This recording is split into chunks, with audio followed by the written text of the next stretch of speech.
Querida, ai, acorde. Tá na hora de ir para a escola judaica. Mas, mãe, eu me entusiasmo em escola judaica. Minha filha, você tem que ir. Tá bom, mãe. Eu vou.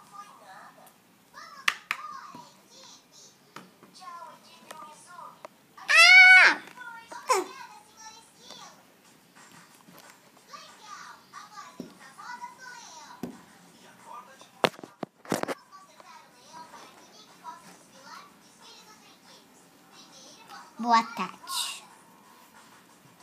Estamos prestes a ver os novos pets.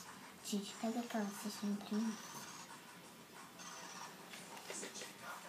O primeiro pet é uma salsicha. Eu adorei ela. Ela é muito fofa.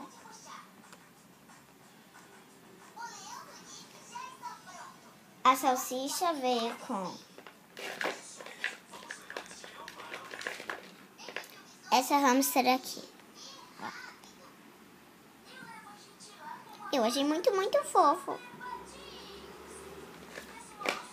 A segunda é essa zebrinha.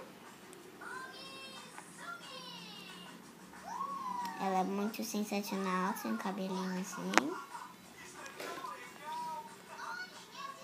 Que veio com...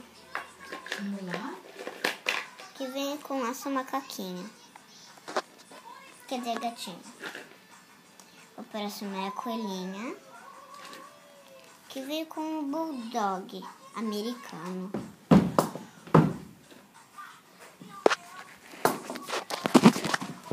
O bulldog americano é muito fofo.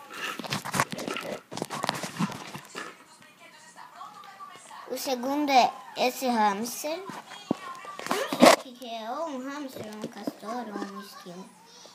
Que veio com essa gatinha aqui.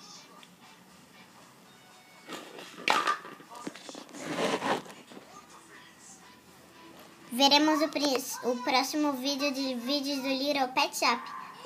Obrigada!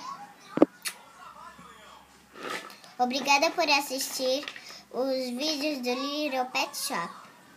Voltamos. Adeus. Tchau.